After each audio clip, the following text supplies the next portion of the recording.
Nilikuwa ama ulinioa? Jesus. Niambie una nini? Ulinioa ama nilikuwa mimi? I don't want peace. I want problems always. No. Hizi hasira zote ni za nini? Ungenigonga na hii baiskeli? Hizi hasira zote ni za nini? Kwa hiyo issue yako ndio muhimu. Ni dhambi gani kubwa nimefanya? Unaacha mzee hapa anafagia. Kwani baba mkwe akifagia kuna nini? Si ananisaidia? Si anisaidia ama? Faida yako hapa kama hata kufagia uwezi. Ndio nimekuuliza, nikisaidiwa hakuna shida. Shida iko. Shida iko wapi? Wewe ndio unafaa haya majukumu yote.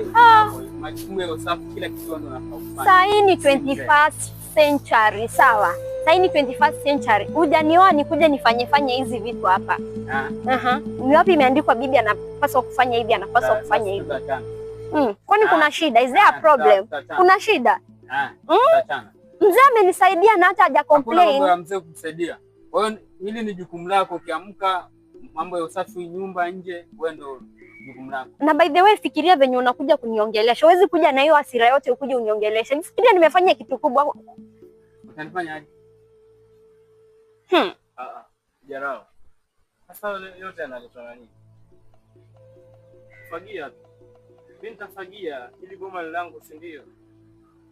Mimi nitafagia, haina shida, mwache. Sio yule ambaye akae tu hapa mzee. Akae fanyaje? Aingie tu TikTok. Angalia kina Selena Gomez. Si ndio mzee?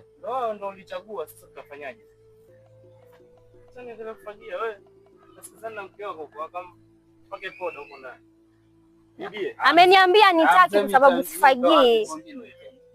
Wewe siwezi kama alisitakiwi mimi. Kwanza mimi sitakuona. Ni sawa, nimeenda.